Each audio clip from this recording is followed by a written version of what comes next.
Lima Udra Pimia we Bijin Agaro Motokari engine go no be the starter motor in a but the biro makes you go Udra Pimia we Bijin Ave Pibare Sada motor the Kugo come below Bonzamu Santa Cecilia late and but the biro makes you go Udra Pimia we Bijin Ave Pibare Tagaro Kain go no be the starter motor Ave Pibare Sada Motama so no Dibonzanga Dibechanga motor Pibare Dibechanga Solunai Pibare Diniagaro Flying ma to abi do chiat pi de pinian me phit pare da ga do starter motor ye asait bain ni ye a khor wo namal ri be phit pare di pongsan so yin no di niya ga motor phit pare da ga do solenoid be phit pare di niya li ga do starter control terminal be phit pare da ga do battery ya nei pi do direct la de a paung be phit pare starter motor ga do engine ma tat sin na da phit de twat tu ye body ga do tu ye di body ga ground be phit pare da jaung mo di niya ga do a jo chiat set pi ya ma be phit pare di starter motor pongsan ga do di pongsan be phit pare da ga do motor ba di niya ga do solenoid be phit pareဒီနေရာကတော့ပင်နီယန်သွားပဲဖြစ်ပါတယ် flying wheel နဲ့ချိတ်တာပဲဖြစ်ပါတယ်ပုံမှန်ကတော့ flying wheel ရဒီနေရာလေးမှာရှိမယ်တကယ်လို့ motor ကအလုပ်လုပ်ပြီးဆိုရင်စက်ကိုစပြီးတော့နှိုးပြီးဆိုရင်တော့ဒီမှာရှိနေတဲ့ပင်နီယန်လေးကရှေ့ကိုထွက်လာမှာပဲဖြစ်ပါတယ်ရှေ့ကိုထွက်လာပြီးတော့ flying wheel နဲ့ချိတ်ဆက်မှာပဲဖြစ်ပါတယ် motor ရဲ့လှုပ်လှုပ်တဲ့ပုံစံကအဲ့လိုပုံစံမျိုးလှုပ်လှုပ်တာဖြစ်ပါတယ်ဒါဆိုရင်ကျွန်တော်တို့ motor ကိုကောင်းမကောင်းစမ်းသပ်ကြည့်ကြရအောင်ဒါဆိုရင်ကျွန်တော် motor ဒီ motor နဲ့စမ်းသပ်ပြီးပါမယ်ဒါဆိုရင်မိတ်ဆွေတို့ကိုရှင်းပြခဲ့သလိုပဲဒီနေရာကတော့ကျွန်တော်တို့အပေါင်းကျိုးပေါ့နော်ဘက်ထရီကနေပြီးတော့ဓာတ်ရိုက်အပေါင်းကျိုးလာပေးရမှာပဲဖြစ်ပါတယ်ဒါကြောင့်မို့ကျွန်တော်ဘက်ထရီရဲ့အပေါင်းနဲ့ချိတ်ဆက်လိုက်မယ်ကျွန်တော်ဒီ live လေးမှာကတော့ဘက်ထရီအသေးလေးကိုသုံးထားပါတယ်ဘက်ထရီအကြီးဆိုလို့ရှိရင်တော့ ampere များတဲ့အတွက်ကိုဒီအရန်ခုံသွားမယ်ပေါ့နော်မော်တာကတအားကြီးခုံထွက်သွားမယ်ဒီမော်တာထိန်းရတာနည်းနည်းခက်ပါတယ်ဒါကြောင့်မို့ကျွန်တော် ampere သေးတဲ့တွဲဖို့ဘက်ထရီလေးကိုပဲအသုံးပြုထားတာဖြစ်ပါတယ်ဒီဘက်ထရီကလည်းကျွန်တော်တွဲဖို့ဘက်ထရီဖြစ်ပါတယ်ဒီမော်တာတွေက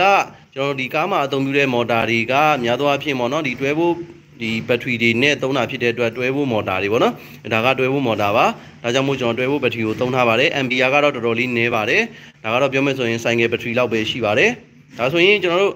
ချိတ်ဆက်မဲ့ပုံစံကတော့သူ့ရဲ့အပေါင်းကျိုးပေါ့နော်ဒီနေရာကအပေါင်းဖြစ်ပါတယ်ဒါကတော့ body ground ဖြစ်ပါတယ်ဒါဆိုရင်ကျွန်တော်တို့အပေါင်းကျိုးကိုချိတ်ဆက်မယ်ပြီးရင် signal ပေါ့နော်ကျွန်တော်ခုနကတော့ရှင်းပြခဲ့သလို starter ရဲ့signal စာရှိပါတယ်ဒီနေရာလေးက starter ရဲ့ signal စာဖြစ်ပါတယ်အဲ့ဒီ signal စာကဒီ motor မှာဆိုလို့ရှိရင်တော့ဒီနေရာလေးဖြစ်ပါတယ်ကျွန်တော်ပင်လေးတစ်ခုနဲ့တော့ထိုးထားပါတယ်ဒီနေရာလေးကတော့ဒါသူက signal ဖြစ်တဲ့အတွက်ဒီ starter motor လုံးလုံးအောင်ပေးရတဲ့ signal ဖြစ်ပါတယ်အဲ့ဒီ signal ကလည်းအပေါင်းဖြစ်ပါတယ်ဒါဆိုရင်ကျွန်တော်တို့ jaw connection တွေကိုချိတ်ဆက်ကြည့်အောင်ဒီ click ကတော့နည်းနည်းလေးကြီးနေပါတယ်ဘက်ထရီကိုတော့နည်းနည်းလေးဝေးထားလိုက်မယ်ဒီ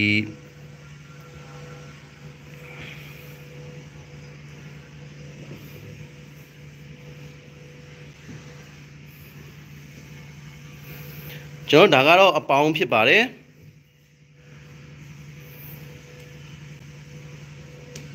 ပေါင်းကျိုးချိတ်မယ်ပေါ့နော်တကယ်တမ်းတော့ဒီဒါစမ်းသပ်ပြလို့တာပေါ့နော်တကယ်တမ်းကတော့သူ့ရဲ့ဒီနက်ဒီနဲ့တေချာဆွဲထားတာဖြစ်ပါတယ်။ဘာကြောင့်လဲဆိုတော့ဒီနေရာကတော့အကျိုးပေါ့နော် ground ဖြစ်ပါတယ်ဒီနေရာကအပေါင်းဆိုရင်ထိတယ်ဆိုရင်ဒါမီးပွင့်နိုင်ပါတယ်။အနေနဲ့များတယ်ပေါ့နော်ဒါကတော့ကျွန်တော်ဒီ live မှာဒီတိုင်းလေးပဲရှင်းပြတာဖြစ်တဲ့အတွက်ကျွန်တော်စမ်းသပ်တဲ့ပုံစံလေးကိုပဲအဓိကရှင်းပြပေးချင်တာဖြစ်ပါတယ်။ကျွန်တော်ဒါဘက်ထရီရဲ့အပေါင်းကသူ့ရဲ့ဒီ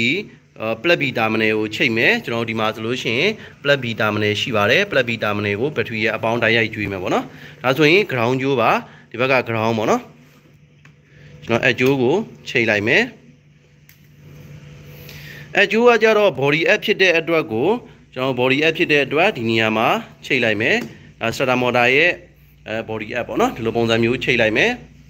ဒါဆိုရင်ကျွန်တော်တို့ဒီ starter motor ကိုအပေါင်းလဲပေးပြီးွားပြီး ground လဲပေးပြီးွားပြီးဒါပေမဲ့အပေါင်းနဲ့ ground နဲ့နှစ်ခုလုံးပေးတာတော့ starter motor ကအလုံးမလုံးသေးပါဘူး။ဘာကြောင့်လုံးမလုံးတာလဲဆိုတော့ဒီမှာရှိနေတဲ့ solenoid ကအလုံးမလုံးသေးပါဘူး။ solenoid အလုံးလုံးမှသာ solenoid ရဲ့အတွင်းထဲမှာ contact point ရှိပါတယ်။ motor လုံးလုံးဖို့အတွက်ကလောလောဆယ်မှာ motor ကိုလျှက်စစ်ကမရောက်သေးဘူးပေါ့နော်။ ground မဲ့ရောက်အောင်မဲ့အပေါင်းမရောက်သေးဘူး။အဲ့လိုနေထားဖြစ်တဲ့အတွက် starter motor ကဒီ motor ဘိုင်းကအလုံးမလုံးသေးဘူး။အဲ့လိုမျိုးပဲ solenoid ကလည်းလုံးမလုပ်သေးဘူးဒီ solenoid အလုံးလုံးဖို့အတွက်ကဒီ signature လေးလိုပါတယ်ဒီ signature လေးကအပေါင်းပေးမှာ starter motor က starter motor ရဲ့ solenoid ကလုံးလုံးမယ် solenoid လုံးလုံးရင် solenoid ကရှေ့ကိုလို့တွန်းနေဆိုရင် contact point ကလည်းထိသွားတယ်ဆိုရင် motor ကလည်းဒီအပေါင်းရောက်မယ်ပေါ့နော်အဲ့လိုမျိုး motor အပေါင်းရောက်မှ motor ကလည်းလဲမယ် motor လဲတာနဲ့တပြိုင်နက်တည်း solenoid ကလည်းရှေ့ကိုသွားတာဖြစ်တဲ့အတွက်ဒီ pinion ကလည်းရှေ့ကိုထွက်သွားမယ်ဒါကြောင့်မို့ pinion ရှေ့ထွက်ပြီးတော့ flying wheel နဲ့ချိတ် flying wheel လည်းလဲပေါ့နော်ဒီလိုပုံစံမျိုးနဲ့လုပ်တာဖြစ်ပါတယ်ဒါဆိုရင်ကျွန်တော်တို့စမ်းသပ်ကြည့်ကြအောင်ကျွန်တော်ဒီမှာဆိုလို့ရှိရင်ဒီနေရာလေးကဒါလွယ်သုံးပြောမယ်ဆိုရင်တော်ကျိုးပေါ့နော်ဒီကနေပြီးတော့အပေါင်းကိုချိတ်ဆက်လိုက်မယ်အပေါင်းဆိုတော့ကျွန်တော်ဘက်ထရီပေါင်းပေါ့နော်ဘက်ထရီပေါင်းတော့ဘက်ထရီအိုးကနေပြီးတော့ကျွန်တော်မယူတော့ဘူးဒီမှာပေါ့နော်ဒီမှာတော့ဘက်ထရီအိုးရဲ့အပေါင်းရှိပါတယ်ကျိုးကတော့ဘက်ထရီအိုးအပေါင်းဆိုကျွန်တော်ဒီကပဲယူလိုက်မယ်ပေါ့နော်ဒါဆိုရင်ကျွန်တော်ဒီမှာကြည့်မယ်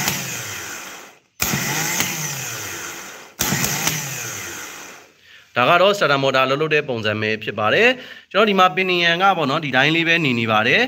်ဒီတော့ဖွင့်လိုက်တယ်နှိုးလိုက်တဲ့အချိန်မှာဆိုရင်ဒီမှာပေါ့နော်အပေါင်းထိလိုက်မယ်ရှေ့ကိုထွက်လာတယ်ပေါ့နော်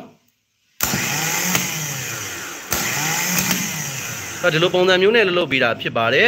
ဒီ pinion ကရှေ့ကိုထွက်လာတာဖြစ်တဲ့အတွက် flying wheel နဲ့ချိတ်မယ်ချိတ်ပြီးတော့ engine ကိုနှိုးပေးတာပဲဖြစ်ပါတယ်ဒါကတော့ကျွန်တော် starter motor ကောင်းမကောင်းစမ်းတာပေါ့နော်ဘက်ထရီအိုးကလည်း ampere သေးတဲ့အတွက်ကို starter motor ကဒါဒီလောက်လေးပဲလဲတာပါသူ့ရဲ့ယုံအားနည်းတယ်ပေါ့နော်တကယ်တမ်းဆိုရင် engine ကိုသူနှိုးနိုင်မဲ့အနေထားမဟုတ်ပါဘူးဘာကြောင့်လဲဆိုတော့ battery ampere က7 ampere ပဲရှိတယ်7 ampere hour ပဲရှိတယ်ပေါ့နော်အဲ့လောက်ပဲရှိတာဖြစ်တဲ့အတွက် ampere သေးပါတယ်တကယ်တမ်းကားမှာအသုံးပြုတာကျွန်တော်45 50 55 60 80လောက်ပေါ့နော်ချိုးဒီဇယ်တွေဆိုရင်100ကျော်တောင်သုံးတယ်ပေါ့နော်အဲ့လိုမျိုးဆိုရင် starter motor လည်းအလုံးပိုကြီးသလိုသူတို့ရဲ့ ampere ပိုတောက်မှသာ starter motor ရဲ့ယုံအားလည်းကောင်းပါတယ်ဒါကတော့ကျွန်တော်ဒါစမ်းသပ်ပြတာဖြစ်တဲ့အတွက် starter motor လင်မလဲပေါ့နော်ဒီလိုပုံစံမျိုးစမ်းသပ်လို့ရပါတယ်နောက်တစ်ချက်ကလည်းကျွန်တော် starter motor တွေကိုဒီလိုပုံစံမျိုးအပြင်မှာစမ်းသပ်တဲ့အခါမှာကျွန်တော်တို့ဒီ10စက္ကန့်ပေါ့နော်ဒီလိုဓာတ်ရိုက်ကြီး10စက္ကန့်ထက်တော့မကျော်သင့်ပါဘူးတကယ်လို့10စက္ကန့်ကျော်သွားတယ်ဆိုရင်ဒါမော်တာပူပြီးတော့လောင်နိုင်ပါတယ်ဒါကြောင့်မို့ကျွန်တော်ကားတွေမှာဆိုလို့ရှိရင်လည်းဒီ engine ကိုနှိုးတယ်ပေါ့နော် step မှုတယ်မှုတဲ့အခါမှာ3ချိန်ထက်ကျော်ပြီးတော့မမှုသင့်ပါဘူးကျွန်တော်တစ်ချိန်ကိုပေါ့နော်5စက္ကန့်6စက္ကန့်လောက်မှုလိုက်တယ်မနိုးပေါ့နော်ခဏနားလိုက်တယ်3ချိန်ထက်တော့ကျော်ပြီးတော့မမှုသင့်ပါဘူးတကယ်လို့မနိုးဆိုရင်ဒါဘာပြစ်ချက်ရှိလဲပေါ့နော်စီပဲမလိုက်တာလားမီးပဲမထွက်တာလားပေါ့နော်ရှားတော့ပြစ်ချက်ဒီလားဆိုတော့ကျွန်တော်စစ်ဆေးပေးသင့်ပါတယ်ဘာကြောင့်လဲဆိုတော့ starter motor ကဒီပေါ့နော် battery နဲ့ direct ဒီလိုမျိုးယုံနေရတာဖြစ်တဲ့အတွက် starter motor ရဲ့ solenoid တွေပူပြီးတော့ solenoid တွေပြတ်နိုင်တယ်ပေါ့နော်ဒါအပြင်ဒီ motor ဘိုင်းပေါ့နော် motor ဘိုင်းကလည်းပူပြီးတော့ပြတ်နိုင်ပါတယ်ဒါကြောင့်မို့ကျွန်တော်ဒီ start ဆွဲတဲ့အချိန်မှာအများဆုံးကတော့ကျွန်တော်တို့3ချိန်ပေါ့နော်3ချိန်ဥမှာကျွန်တော်တစ်ချိန်ကို10စက္ကန့်မကျော်သင့်ပါဘူးတစ်ချိန်နဲ့တစ်ချိန်ကြားထဲမှာလည်းကျွန်တော်တို့ဒီ step ဆွဲတဲ့အခါမှာဒီနည်းနည်းလေးပေါ့နော်စက္ကန့်လေးခြားပြီးတော့ step ပြန်ပြီးတော့ဆွဲသင့်ပါတယ်ဒါကတော့ကျွန်တော်တို့ဒီ starter motor ရဲ့ wiring ပုံစံလေးပေါ့နော်ကျွန်တော်ဒီမှာ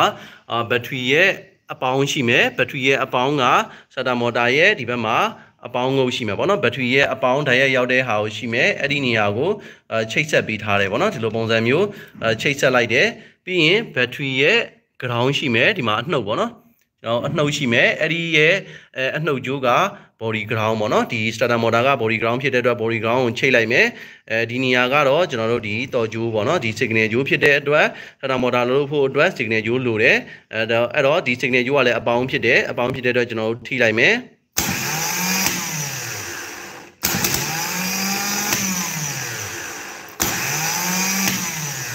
တော့ဒီလိုပုံစံမျိုးနဲ့လုပ်ပေးနေတာဖြစ်ပါတယ်ကျွန်တော် starter motor တွေကောင်းမကောင်းပေါ့နော်ဖြုတ်ပြီးစမ်းနေဆိုလို့ရှိရင်လည်းဒီလိုပုံစံမျိုးနဲ့စမ်းသပ်လို့ရမှာပဲဖြစ်ပါတယ်ကျွန်တော် starter motor တွေကောင်းမကောင်းစမ်းတဲ့အခါမှာဒီလိုပုံစံမျိုးဒီအောက်မှာပဲပေါ့နော်ဒီတိုင်းဒီ battery အိုးတစ်လုံးနဲ့စမ်းသပ်တယ်ဆိုလို့ရှိရင်လည်းအဆင်ပြေပါတယ်ကျွန်တော်အဲ့လိုမျိုးစမ်းသပ်ပြီးပြီမဲ့လည်းဒီခါလေးကြာရင်တော့ပေါ့နော် starter motor ကဒီ engine ရဲ့ဝင်မပါသေးတဲ့အချိန်မှာတော့ဒီလိုပုံစံမျိုးလဲတာလဲတယ်ပေါ့နော်တကယ်တမ်းကားမှာမလဲတဲ့ပုံစံမျိုးလေကျွန်တော်တို့ကြုံတွေ့ရပါတယ်ဒါကတော့ကျွန်တော်တို့ဥမာ solenoid အားနည်းနေတာတို့ motor အားနည်းနေတာတို့ဒါမှမဟုတ်ရင် motor ရဲ့အတွင်းထဲမှာရှိနေmotor မှာကျွန်တော်တို့ carbon brush တွေပါတယ်အဲ့ဒီ carbon brush တွေကတူနေတာတို့ပေါ့နော်အဲ့လိုပုံစံမျိုးတွေဆိုလို့ရှိရင်လည်းဒီကားမှာတက်စီပြီးနှိုးတဲ့အခါမှာကျွန်တော် engine ကိုကောင်းကောင်းမယုံမှန်းနဲ့ဝတ်နေတဲ့ပုံစံမျိုးတွေလည်းကြုံတွေ့နိုင်ပါတယ် ဒါအပြင်ကျွန်တော်စတာမော်တာရဲ့ပြစ်ချက်မဟုတ်ဖမ်းနေပေါ့နော်ဒီဘက်ထရီရဲ့ပြစ်ချက်ကြောင့်လည်းဒီလိုပြဿနာမျိုးတွေကြုံတွေ့နိုင်ပါတယ်ကျွန်တော်တို့ဘက်ထရီအားနည်းနေတာဘက်ထရီကတက်တန်းကုန်နေတာဒါတွေကြောင့်လည်းကျွန်တော်တို့ဒီစတာမော်တာမမှုတဲ့ပြဿနာတွေကိုကြုံတွေ့နိုင်တာပဲဖြစ်ပါတယ်ဒါကတော့ကျွန်တော်စတာမော်တာရဲ့အစိတ်ပိုင်းအတိအကျပေါ့နော်ဒီမှာဆိုရင်စတာဂီယာတွေပါမယ်ဆလိုနိုက်တွေပါမယ်ဘက်ထရီကေဘယ်တာမနယ်တွေပါမယ်ပေါ့နော်ပြီးရင်မော်တာတွေပါမယ်ဒီပုံစံမျိုးနဲ့စတာမော်တာကဖွဲ့စည်းတည်ဆောက်ထားတာဖြစ်ပါတယ်ကားကြီးပဲဖြစ်ဖြစ်ကားလေးပဲဖြစ်ဖြစ်ကျွန်တော်စတာမော်တာရဲ့ဖွဲ့စည်းတည်ဆောက်ပုံမှာအဓိကအစိတ်ပိုင်းကျွန်တော်3ပိုင်းလောက်ပါတယ်ပေါ့နော်မော်တာကတော့ဒါစတာမော်တာဖြစ်တဲ့အတွက်ဒီမော်တာကတော့အဓိကအပိုင်းပါမယ်ပြီးရင်ဆလိုနိုက်ပါမယ်ပေါ့နော်ပြီးရင်ဒီနေရာလေးကတော့ overrunning clutch ပေါ့နော် overrunning clutch ဆိုတာကတော့ကျွန်တော်တို့ဒီမှာရှိနေတဲ့ starter ရဲ့ gear ပေါ့နော်ပင်နံသွားကိုရှေ့ကိုထုတ်မယ်ပြန်ပြီးတော့နောက်ကိုပြန်ပြီးတော့ဆွဲပြီးတယ်ဆိုတဲ့အလုပ်ကိုလုပ်ပြီးတဲ့အပြင်ကိုကျွန်တော်စနိုးသွားတဲ့အခါမှာအင်ဂျင်ကလဲသွားတဲ့အခါမှာကျွန်တော် flying wheel ကလဲတယ်မိတ်ဆွေတို့ကိုရှင်းပြခဲ့သလိုကျွန်တော်ဒီပင်နံက10သွားလောက်ပဲရှိမယ်ပေါ့နော်အကြမ်းမြင်တချို့ပင်နံဆို73သွားလောက်ရှိတယ်ဥပမာနေကျွန်တော်တွက်လွယ်အောင်ပေါ့နော်10သွားလောက်ရှိမယ် flying wheel ကအသွား100လောက်ရှိမယ်ပေါ့နော်ဒါဆိုရင်ကျွန်တော်တို့ဒီပင်နံဒီ7ဘက်လင်မှာ flying wheel ကတစ်ဘက်လင်မယ်အင်ဂျင်နိုးသွားတဲ့အခါမှာအင်ဂျင်ကကျွန်တော်ဒီသူ့ရဲ့လေပတ်မှုက RPM 650ဆိုရင်တော့မှသူ့ရဲ့လေပတ်မှုပေါ့နော်ဒီပင်နံကိုတကယ်လို့ချိတ်ဆက်နေလို့ပြန်ပြီးတော့လှည့်ပြီးတယ်ဆိုရင်ကျွန်တော်6000လောက်လဲသွားမယ်ပေါ့နော်သူ့ရဲ့လေပတ်မှုက650ဆိုရင်6500လောက်လဲသွားမှာဖြစ်ပါတယ်အဲ့လိုပုံစံမျိုးဘက်ပြန်လဲရင်မော်တာလောင်နိုင်ပါတယ်အဲ့လိုမျိုးဘက်ပြန်လဲတဲ့ဟာကိုကာကွယ်ပေးဖို့အတွက်ကဘာလုပ်ပေးထားလဲဆိုတော့မိတ်ဆွေတို့ခုနလည်းရှင်းပြခဲ့ပါတယ်ကျွန်တော်တို့ဒီမှာဒီစတာမော်တာကိုဆန်းလိုက်တဲ့အချိန်မှာဒီပင်နံကရှေ့ကိုသွားပြီးတော့ flying wheel နဲ့ချိန်မယ်ပေါ့နော်တကယ်လို့ဒီမှာရှိနေတဲ့ကျွန်တော်တို့ဒီ contact point လေးကိုလွှတ်လိုက်တယ်ဆိုလို့ရှိရင်သူကနောက်ကိုပြန်ပြီးတော့ရွေ့သွားတယ်အဲ့လိုပုံစံမျိုးလုပ်ပြီးတာက flying wheel နဲ့ဖြုတ်ပြီးပေါ့နော် flying wheel ကိုချိတ်တယ်ပြန်ပြီးတော့ဖြတ်ပြီးတယ်ပေါ့နော်အဲ့လိုမျိုးလုပ်ပြီးတာတကယ်လို့ flying wheel နဲ့ဒါတောက်ကြီးချိတ်ဆက်နေတယ်ဆိုရင်မော်တာလောင်သွားနိုင်တယ်အဲ့လိုမျိုးဒီ flying wheel နဲ့ချိတ်ဆက်တဲ့ခဏလေးမှာလည်းမော်တာလောင်နိုင်ပါတယ်ဒါကြောင့်မို့ဒီ overrunning clutch ပေါ့နော်ဒီအတွင်းထဲမှာပါပါတယ်ဒီ overrunning clutch ကနေပြီးတော့ဒီမှာရှိနေတဲ့ပင်နံကလည်းနောက်ကိုပြန်ပြီးဆွဲပေးသလိုကျွန်တော်ဒီပင်နံလေးရပေါ့နော်တစ်ဖက်ပဲလဲပြီးတယ်ပေါ့နော်ဒီမှာဆိုရင်ကျွန်တော်လက်နဲ့လှည့်ပြပေးပါမယ်ဒီမှာဆိုရင်ဒီဘက်ကိုလဲပြီးတယ်ပေါ့နော်ထဲမှာ free wheel ပါပါတယ်တစ်ဖက်ပဲလဲတယ်ကျွန်တော်တစ်ဖက်ကိုလုံးဝမလဲဘူးပေါ့နော်ဒီမှာဆိုရင်ကျွန်တော်လှည့်တယ်လုံးဝမလဲဘူးပေါ့နော်ရှေ့ကိုပဲထွက်လာတယ်လိုပုံစံမျိုးပေါ့နော်ဒါကတော့ကျွန်တော်ထဲမှာ free wheel ထည့်ထားတဲ့သဘောပါပဲကျွန်တော်တို့ဒီ engine ကနေပြီးတော့လှည့်တဲ့အချိန်မှာဆိုရင်စတာမော်တာဒီအတွင်းထဲမှာမလဲအောင်ပေါ့နော်ဒီပင်နံသွားတော့လိုင်းလဲမယ်ဒါပေမဲ့ဒီစတာမော်တာကိုဘက်ပြန်မလဲအောင်ပြုလုပ်ပြီးထားတာဖြစ်ပါတယ်အဲ့လိုမျိုးလိုက်လဲတယ်ဆိုလို့ရှိရင်ပြဿနာရှိပါတယ်ဒါဒီမော်တာလဲလောင်နိုင်တယ်ပေါ့နော်ဒါကြောင့်မို့သူကဒီထဲမှာ overrunning clutch ကိုထည့်ထားတာဖြစ်ပါတယ်ခါလေးကြရင်ကျွန်တော်စတာမော်တာကတ်တဲ့အချိန်တွေရှိပါတယ်စတာမော်တာကတ်တယ်ဆိုတာကတော့ကျွန်တော်တို့ဒီသူ့ရဲ့ကာဗွန်တွေပေါ့နော်ကာဗွန်တွေကတူနေတာကာဗွန်မှာဆိုစပရင်လေးပါပါတယ်အဲ့စပရင်လေးကကတ်ပြီးတော့အောက်ကိုမကျလာဘူးပေါ့နော်အဲ့ဒါဆိုရင် contact point ကဒီစတာမော်တာကိုဒီမော်တာကိုအလုံးမလုပ်ပေးဘူးပေါ့နော်မထိတဲ့ခါကျတော့မော်တာကမလဲဘူးဆိုလိုနိုက်ကတော့ကတ်တယ်ဒါပေမဲ့မော်တာမလဲတဲ့အချိန်တွေလည်းရှိပါတယ်ဒါအပြင်ကျွန်တော်အတွင်းထဲမှာရှိနေတဲ့ contact point လေးပေါ့နော်အဲ့ဒီ point လေးကလည်းကျွန်တော်ဒီကောင်းမထိတာပေါ့နော်ဒါကတော့ဆိုလိုနိုက်ပိုင်းပေါ့နော်ဆိုလိုနိုက်ပိုင်းမှာရှိတဲ့ contact point ကလည်းခါကြလို့ရှိရင်ကက်လိုက်ခွာလိုက်ဖြစ်ရပြီးတော့မီးပွားလေးတွေဖြစ်ပြီးတော့အဲ့ဒီမှာလည်းကာဗွန်ဂျိုးလေးတွေကတ်သွားတယ်ဗောနော်အမှုန်လေးတွေကတ်သွားပြီးတော့အဲ့ဒီ contact point ကောင်းမမြင်ရင်လည်းဒီဆိုလိုနိုက်ကြောင့်ဒီကနေပြီးတော့ လျှက်စစ်ကဒီကိုမရောက်တဲ့အခါမျိုးလည်းရှိပါတယ်ခါလေးကြရင်ကျွန်တော်ဒီနောက်မှာသူ့ရဲ့ဟိုဟာဗောနော်ကာဗွန်ဘရက်တွေပါတယ်အဲ့ကာဗွန်ဘရက်တွေကတူပြီးတော့ကျွန်တော်ဒီ spring ကလည်းကန်အားကျသွားတယ်အဲ့လိုမျိုးကျသွားတဲ့အခြေအနေမှာဆိုလို့ရှိရင်လည်းဒီကာဗွန်တူတာကြောင့်လည်းဒီစတာမော်တာကမလဲတဲ့ပြဿနာတွေရှိတယ်အဲ့လိုအခြေအနေမှာဆိုရင်ကျွန်တော်ဘာလုပ်ရလဲဆိုတော့စတာမော်တာကိုတန်ကြောင်းတစ်ခုနဲ့ပေါ့နော်ဒီစတာမော်တာကိုနည်းနည်းခောက်ပေးလိုက်မယ်ဆိုလိုနိုက်ကိုလည်းနည်းနည်းလေးခောက်ပေးလိုက်မယ်ပေါ့နော်ဒီစတာမော်တာကတော့တန်ကြောင်းနဲ့နည်းနည်းပြင်းပြင်းလေးခောက်လို့ရတယ်ဒါပေမဲ့ဆိုလိုနိုက်ကတော့ဖြည်းဖြည်းပေါ့နော်အဲ့လိုမျိုးနည်းနည်းခောက်လိုက်တယ်ဆိုရင်စတာမော်တာကပြန်ပြီးတော့အလုပ်လုပ်တဲ့အနေအထားကိုလည်းကြုံတွေ့ရပါတယ်ဒါကတော့ကျွန်တော်ထဲထဲမှာရှိနေတဲ့ကာဗွန်တွေကတ်နေတဲ့အခြေအနေမှာကျွန်တော်ကဒီတန်ကြောင်းလေးနဲ့ခောက်ပြီးတော့အရေးပေါ်ပေါ့နော်နှိုးလို့ရပါတယ်အဲ့လိုမျိုးဖြစ်နေပြီဆိုရင်တော့နောက်တစ်ချိန်တော့ကျွန်တော် workshop သွားပြီးတော့စတာမော်တာကိုစစ်ဆေးပြုပြင်တင်တာဖြစ်ပါတယ်မဟုတ်ရင်ကျွန်တော်တို့အရေးအကြောင်းရေပေါ့နော်ဖြစ်တဲ့အချိန်ကျမှတန်ကြောင်းနဲ့ခောက်ပြီးနှိုးလို့မရတဲ့အနေအထားမျိုးတွေဖြစ်သွားပြီဆိုတော့ဒါကာဗွန်ကတော်တော်တူသွားတဲ့အနေအထားတွေဖြစ်ပါတယ်ဒါကြောင့်မို့ကျွန်တော်စတာမော်တာတွေဒီကတ်နေတယ်ဆိုရင်တော့ပြဿနာမရှိပေမဲ့လည်းထဲထဲမှာရှိနေတဲ့ကာဗွန်တော်တော်လေးတူသွားတယ်ဆိုရင်တော့စတာမော်တာမှာနှိုးမရတဲ့အင်ဂျင်နှိုးမရတဲ့အထိပေါ့နော်စတာမော်တာမလဲတဲ့ပြဿနာတွေကိုကြုံတွေ့နိုင်တာပဲဖြစ်ပါတယ်ဒါကြောင့်မို့မိတ်ဆွေတို့အနေနဲ့ starter motor ကတော့ဒါဒီ light လေးမှာကတော့အဓိကရှင်းပြပေးချင်တာကတော့ starter motor ကိုဘယ်လိုပုံစံမျိုးစမ်းသပ်လို့ရလဲဆိုတဲ့ဟာလေးကိုအဓိကရှင်းပြပေးတာပါ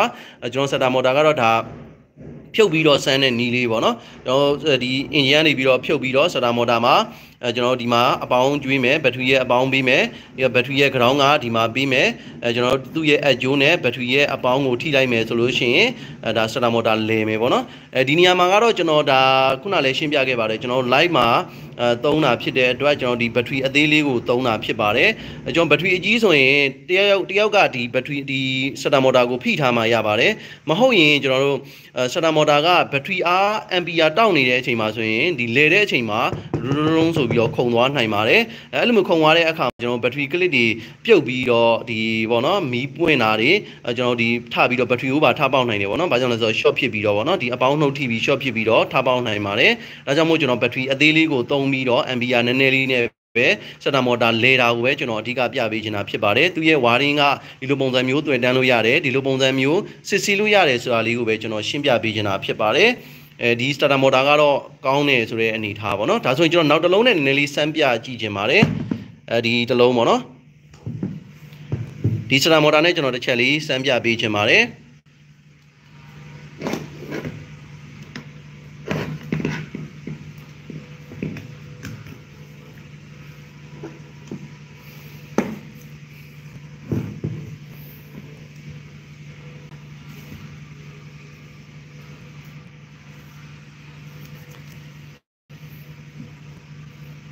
ဒါကတော့သူ့ရဲ့အပေါင်းပေါ့နော်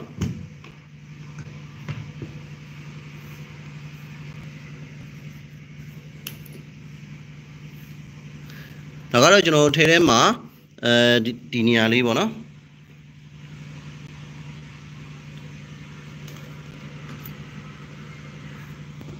ကျွန်တော်နည်းနည်းလေးဒီပင်လေးတစ်ချက်ထိုးလိုက်ပါအောင်မယ်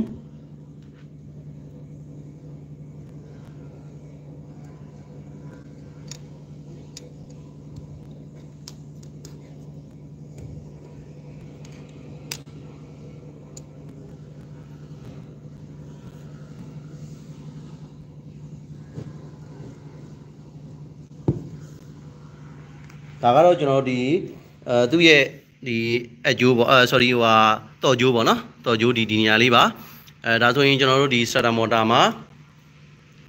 ဒါက ground ပေါ့နော် body ground ထိလိုက်မယ်ဒါဆိုရင်ကျွန်တော်တို့ဒီမှာသူ့ရဲ့တွေ့တန်းထားတဲ့ပုံစံရကအပေါင်းဒီမှာအပေါင်းကိုပေးထားတယ်ဒီမှာအကျိုးဒီနေရာမှာအကျိုးပေးထားတယ်ဒါဆိုရင်ဒီမှာကျွန်တော်တော်ကျိုးရှိမယ်ရော signal ကျိုးပေါ့နော်ဒါကိုကျွန်တော်ဘက်ထရီရဲ့အပေါင်းနဲ့ဆက်ကြည့်လိုက်မယ်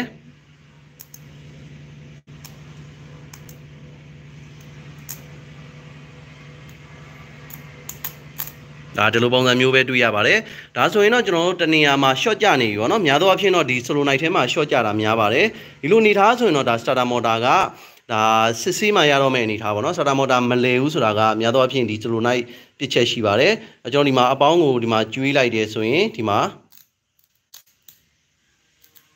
မီးပွင့်နေပါတယ်ဒါဆိုရင်တော့ကျွန်တော်တို့ဒီမှာရှိနေတဲ့အတွင်းထဲက solenoid ကပြစ်ချက်ရှိနေပါပြီ solenoid ရဲ့အတွင်းထဲမှာ short ကျနေတာဖြစ်ဖို့များပါတယ်ဒါဆိုရင်ကျွန်တော် solenoid ကိုလဲကြည့်ရင်ဒါကောင်းနိုင်တယ်ပေါ့နော်ဒါပေမဲ့ကျွန်တော်ဒီ solenoid တစ်ခုတည်းတော့မဟုတ်ဘူးเนาะဒီ motor ရဲ့အတွင်းထဲမှာဘယ်ပိုင်းတွေလဲဘယ်ပိုင်းတွေပြစ်ချက်ရှိနေလဲဆိုတာလဲဒါစစ်ဆေးပြရမှာဖြစ်ပါတယ်ဒါကတော့ကျွန်တော်မကောင်းတဲ့ motor တစ်ခုကိုစမ်းသပ်ပြတဲ့ပုံစံပေါ့နော်ကျွန်တော်ခုနကတော့ကျွန်တော်ကောင်းတဲ့ဒီ motor ပေါ့နော်ကောင်းတဲ့ motor ဆိုရင်တော့ကျွန်တော်တို့အပေါင်းပေးမယ် ground ပေးမယ်သူရဲ့ signal ပေးလိုက်တာနဲ့ကျွန်တော် motor ကလဲသွားတာဖြစ်ပါတယ်ဒါကတော့ကျွန်တော် motor ကိုဘယ်လိုပုံစံမျိုးစမ်းသပ်လို့ရလဲဆိုတာလေးကိုမိတ်ဆွေတို့ကိုပူဇော်ဖြည့်မျှဝေပေးတာဖြစ်ပါတယ်ကျွန်တော်ရဲ့ live လေးကိုအဆုံးထိကြည့်ရှုပေးတဲ့အတွက်ကျေးဇူးအများကြီးတင်ပါတယ်ခင်ဗျာ